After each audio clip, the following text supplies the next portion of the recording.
nee na Macky Sall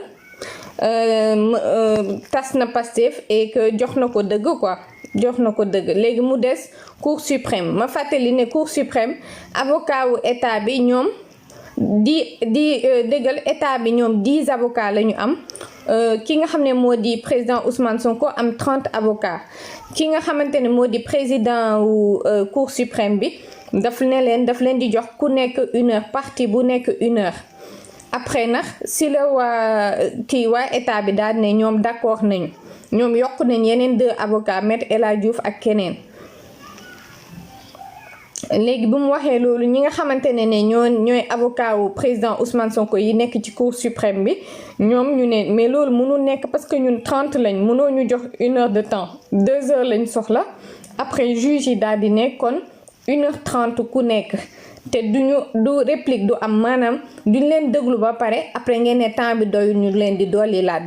du am ñi nga xamante ne ñoo nekk ci seen kër yi dañu war a génn seen kër yi man dëgg yàlla bëgguma woon def live c'est juste pour donner les informations mais di def live ngay toog di gis ay nit mu leer leen lii ay patriotes la yu nekk Sénégal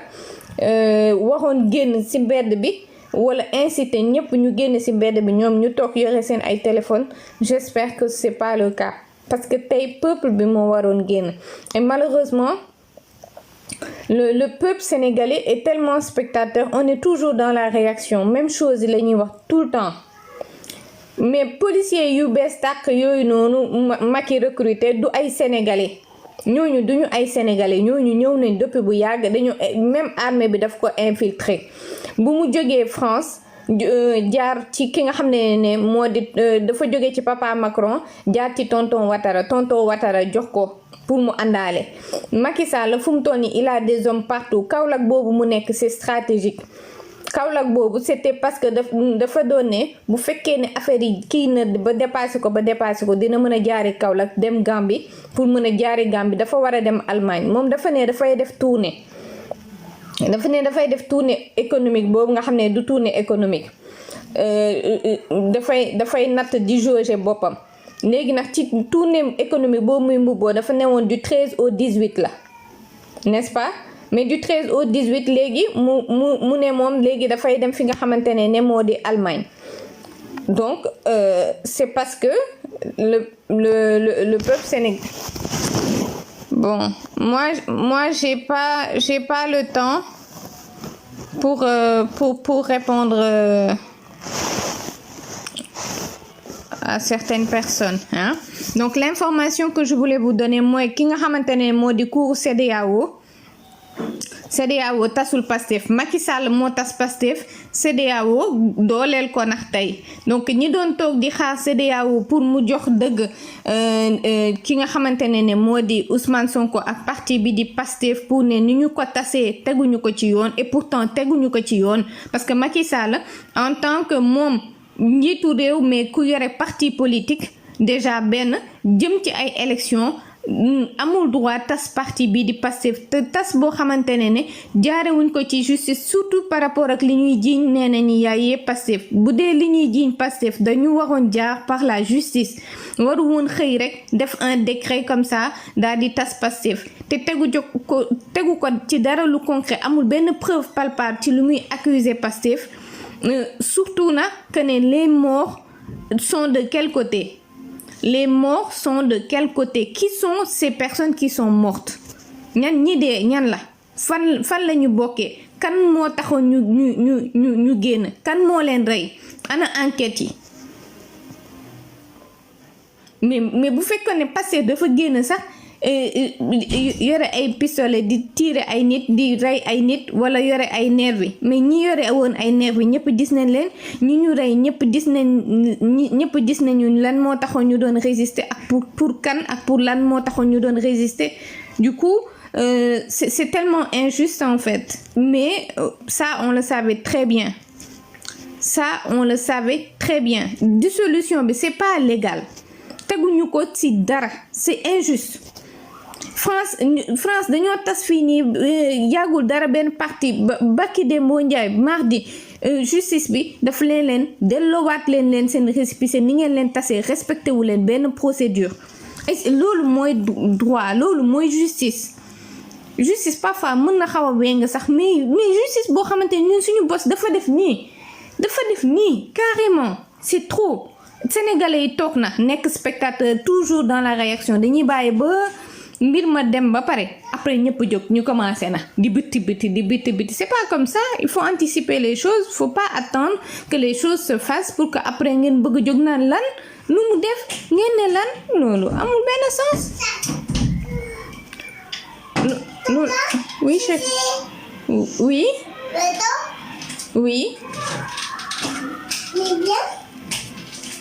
mais li CEDEAO wax naa ko ba pare li CEDEAO wax je vous l'ai déjà dit. CEDEAO jox na dëgg ki nga xamante ne moo di Macky Sall ci tas bi nga xamante ne moom la tas parti bi di Pastef tout simplement.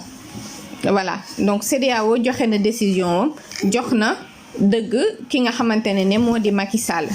te du dëgg du yoon. Nee na tamit moom du statuer ci mbirum li nga xamante ne moo di génnee bi ñu génnee Ousmane Sonko ci liste électorale yi comme xam na ne tey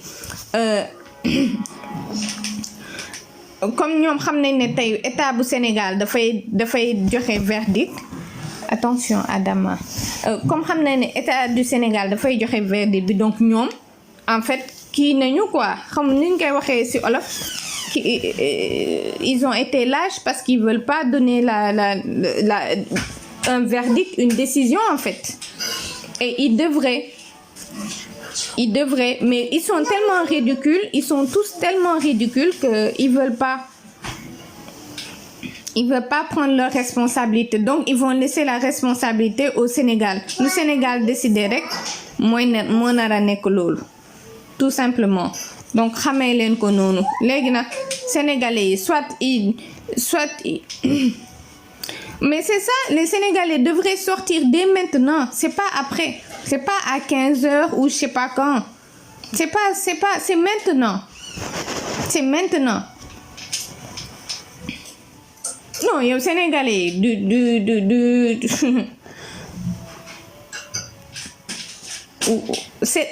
CEDEAO nee nañu Macky Sall moo am dëgg ci kaw Ousmane Sonko si décision si tas bu mu tas parti bi nga xamante ne moo di Pastef. Sama xol neexul kay et je suis malade là dama feebar dama feebar. De toute façon il faut que ça soit clair su fekkee ne Ousmane Sonko bu bokkul ci élection bi. Adama, il y a plein de monde qui écoute. Là, faut pas crier. D'accord? D'accord? Là. S'il te plaît. Là. Mais c'est ça, c'est exactement ça en fait. Il faut se battre. Quoi? Quoi?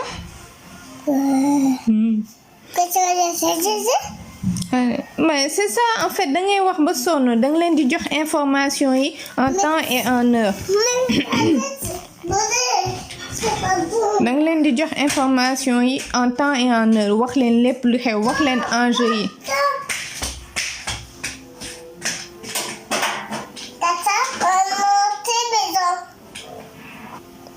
Adama kay dafa mu ngi noonu mais sénégalais yi mënoo leen wax lu mel noonu veille de procès. Rawatina nag ñi nga xam ne ñoo di patriotes yi parce que patriotes yi mais le combat il est inévitable mais le combat c'est pas après décision parce que une fois que la décision sera prise il n'y a plus une autre cour au-dessus de la cour de cassation tey cour de cassation amatuñu beneen feneen fu ñu war a dem au-dessus de ça donc c'est ça quoi. Ndeysaan xoolal kii dafa def Sonko président moi j'arrive pas à comprendre ñi di def ay faux compte def photo profil Ousmane Sonko def seen profil Sonko président juste pour mën a infiltrer pour aller dire des choses yoo xamante ne man bu ma bañee nit ci sama biir xol man yàlla na ma yàlla musal ci jël par exemple photo Macky Sall wala di tuddee sama compte Macky Sall juste pour dénigrer Macky Sall parce que loolu pour man du yëfu nit daal boo bañee nit nga bañ Ousmane Sonko ci sa xol nga jël photo Ousmane Sonko nga def ko sa profil loolu doyatul nga jël sa compte nga tuddee ko Ousmane Sonko eh ben dis donc kon kooku yow bañoo vraiment Ousmane Sonko yow jëluma la dama lay bloquer dégage d'ici allez oust man jël ma nga jël sa compte tuddee ko Ousmane Sonko pour venir attaquer les gens qui se battent pour Ousmane Sonko. Adama bon en tout cas xam leen ne ki nga xamante ne moo di CEDEAO jox na dëgg Macky Sall.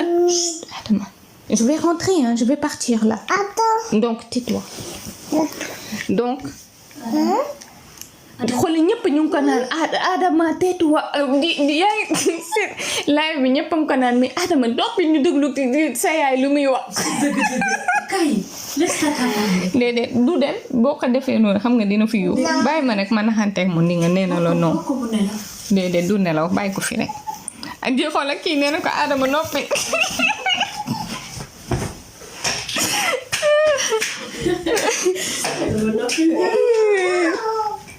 non Adama de sama fille là en fait bon en tout cas sachez que vous avez déjà la réponse pour les nouvelles je vous ai dit CEDEAO jox na ki nga xam ne moo di Macky Sall jox na ki nga xamante ne moo di Macky Sall dëgg ci kaw Ousmane Sonko nee na le fait que ñu tas parti bi nga xamante ne mooy Adama nee na le fait que ñu tas parti bi di Pastef jox na dëgg Macky Sall maanaam kon moom dëggal na concrétiser na officialiser na tas bi nga xamante ne tas nañ ko parti bi di Pastef loolu benn la beneen bi nga xamante ne moom daf ci waroon statuer mooy le fait que Ousmane Sonko ñu wax ne moom mënul dañ ko génnee ci liste électorale yi te teguñu ko ci yoon moom bañ na ne moom du ci statuer maanaam comme tey état du Sénégal dafa nar a statuer ci loolu ñoom dañoo ruux quoi maanaam nanguwuñu cee wax jëmale nanguwuñ cee joxe décision voilà parce que mënuñoo ridiculiser seen bopp xamuñu lan mooy génn Sénégal tu vois ñoom xamuñu lan mooy génn Sénégal xamuñu ndax Sénégal dafa nara imaginer leen ñoom ñu wax ne Ousmane Sonko nu mu tuddati dañ ko war a inscrire fii ñu wax ne kenn waru ko inscrire du coup ils vont mélanger les trucs donc ils ont pas voulu prendre leurs responsabilités tout simplement voilà donc maintenant pour première décision bi ngeen bëggoon mais kenn amul woon yaakaar ci li nga xam ne moo di CEDEAO mais bu dee Cour suprême suñu réew la c'est au Sénégal les Sénégalais sont là-bas les patriotes sont là-bas donc ils sont où sont les patriotes où sont les Sénégalais où sont ceux qui disent Ousmane Sonko man li ma bëgg wax dafa leer nañ gis nga Ousmane Sonko suñu ko teree bokk ci élection du am Sénégal maa leen ko wax Ousmane Sonko suñu ko teree bokk ci élection du am Sénégal problème bi am mooy ne Ousmane Sonko tey bu ñu joxee ki nga xamante ne moo di état du Sénégal dëgg tey Ousmane Sonko ñoom dañuy basé wu ci loolu pour ne il est radié à vie maanaam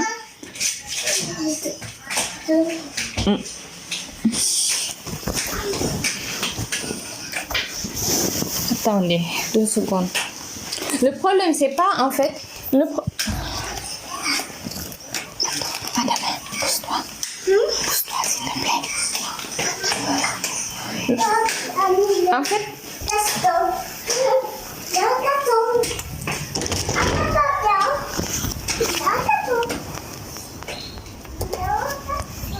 En fait le problème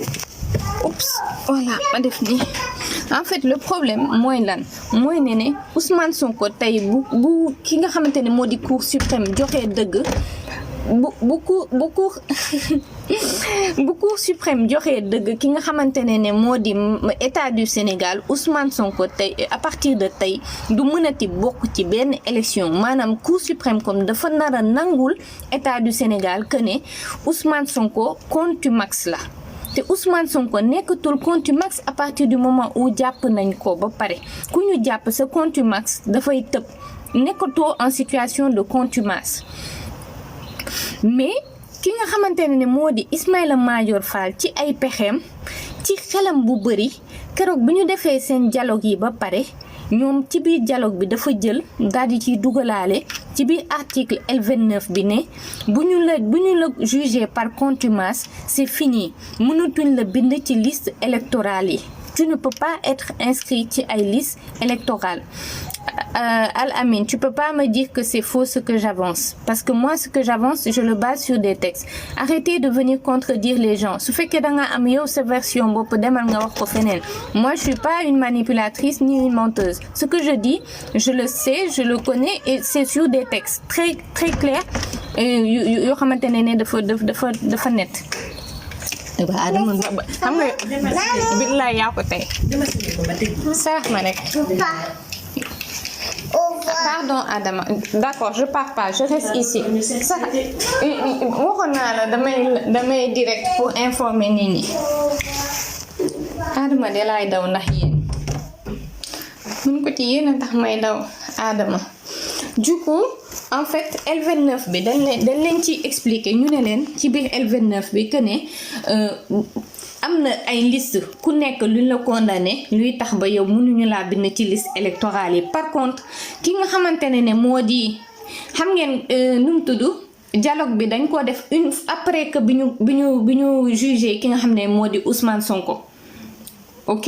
dialogue bi dañ ko def après ci la ki nga xam ne moo di Ismaïla Madior Fall mu ne ok damay jël contumax mu dugal ko ci biir li nga xamante ne moo di kii yi négociation yi mu dugal contumax léegi ki nga xam ne yow contumax nga mënuñu la bind ci li nga xamante ne moo di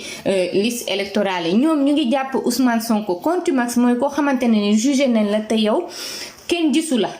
te ba léegi gisuñu la jour bi ñu la jàppee nekkatoo contumax affaire ba tëb na dañu war a la jugé waat léegi ñoom ñu jàpp Ousmane Sonko ñu ne ba léegi ñoom jàppuñu Ousmane Sonko te ba léegi Ousmane Sonko contumax la parce que jàppuñu ko pour liñ ko condamné woon te loolu du droit loolu amul fenn c'est faux.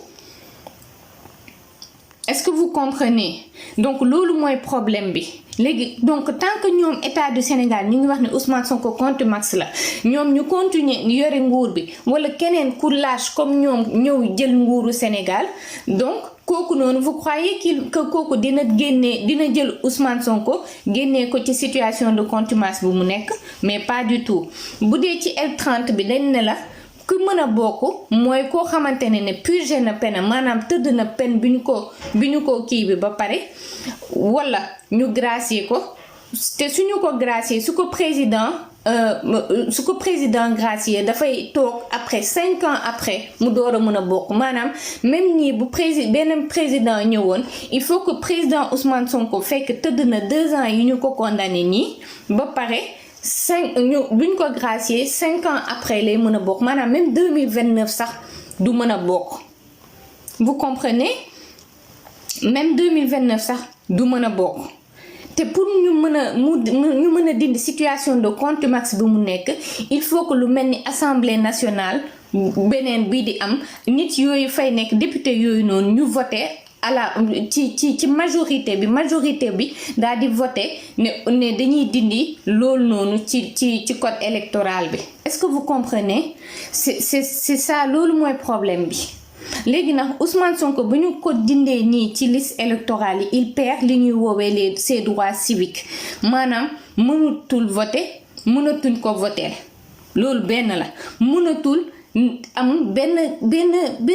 responsabilité créer entreprise sax mënatu ko est-ce que parce que responsabilité lay nekk amatul benn responsabilité Ousmane Sonko tey bu Cour suprême joxee dëgg état du Sénégal ci kawam Ousmane Sonko néant la maanaam Sénégal carte d'identité doo nga la fay am ak passeport tout court nekkatu fa dara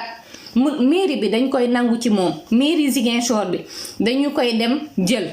maanaam moom mënatul sax nekk chef de quartier sax Ousmane Sonko du ko mënati nekk à partir de tey mairie bi bu nekkante ne Cour suprême jox na état du Sénégal dëgg mairie bu mu yore dañuy yónnee foofu délégation spéciale te Macky Sall pare na délégation spéciale bi depuis 2 mois di xaar pour ñu dem Macky Sall maa leen ko wax bu mu demee fi nga xamante ne nii moo di Kaolack nii jaar na Gambie joxe na ay instruction xam ngeen ni njiitu Gambie bi ay sénégalais ñoo koy garder ay soldats sénégalais gendarmerie sénégalaise ñoo fa nekk donc Macky dafa bëgg xeex tey jii bu ñu joxee décision bi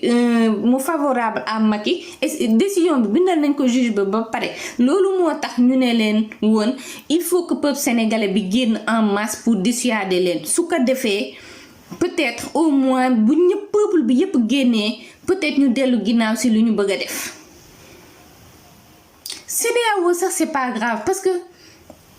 CEDEAO c'est pas un problème c'est pas le plus grave tey jii li nekk en jeu c'est surtout ce qui se passe à la Cour suprême c'est pas la CEDEAO ce qui se passe vraiment et qui est dangereux surtout pour l'avenir du président Ousmane Sonko c'est ce qui se passe à la Cour suprême tey bu joxe état du Sénégal dëgg billaay sénégalais kon tayle nañ ki nga xamante ne moo di Ousmane Sonko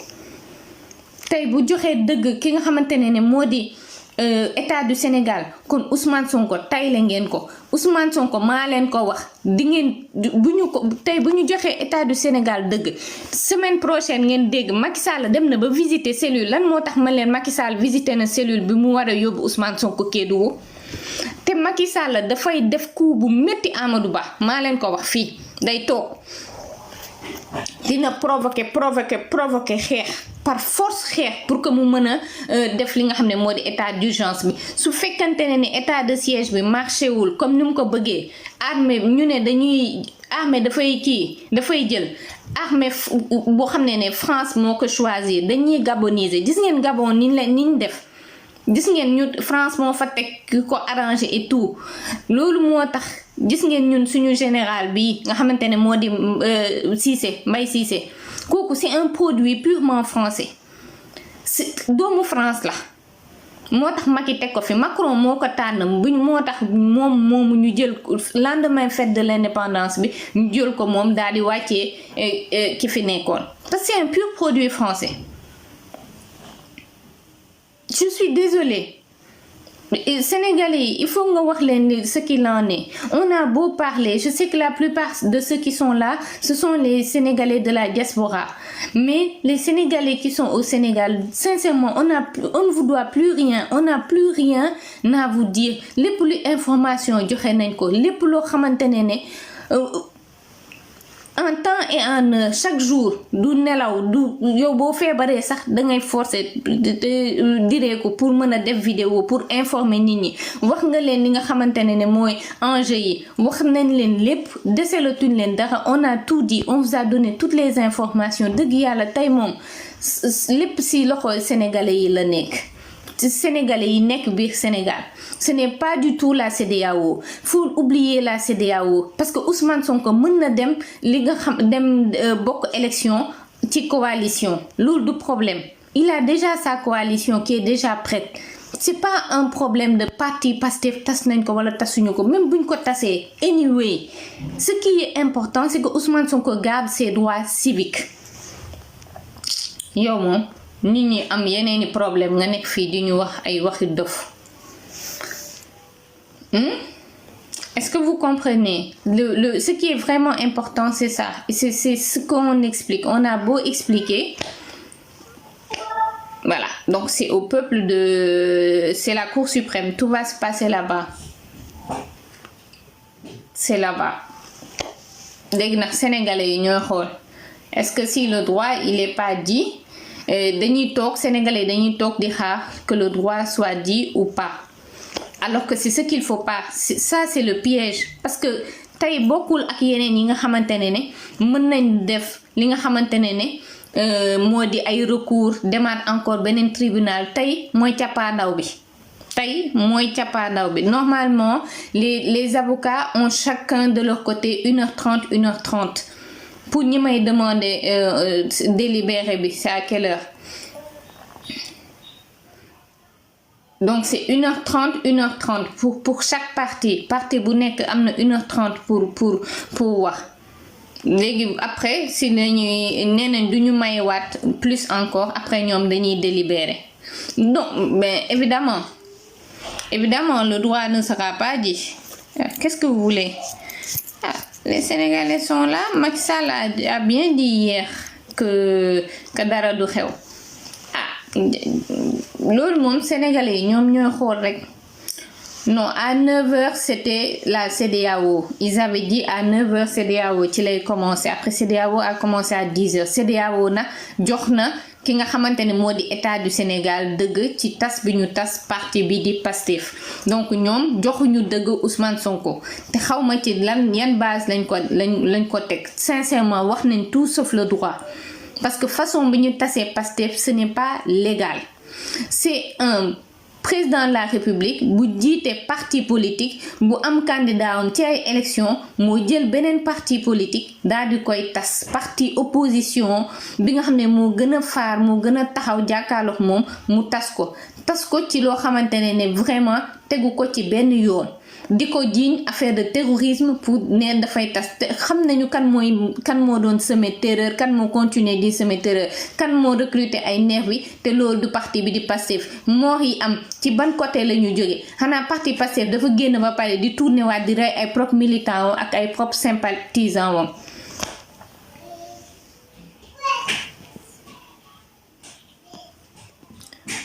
Donc voilà. Donc CEDEAO vous le saviez man def naa fii vidéo ma ne leen Macky Sall bu mu jógee France dafa jaar fi nga xam ne moo di Côte d'Ivoire bu mu jaaree Côte d'Ivoire gisee na ak juge boobu non juge bi nii doon présider je vous l'avais dit je vous ai même montré la photo yow ñu wax la juger sa dëkk et tout nga ñëw di photo ak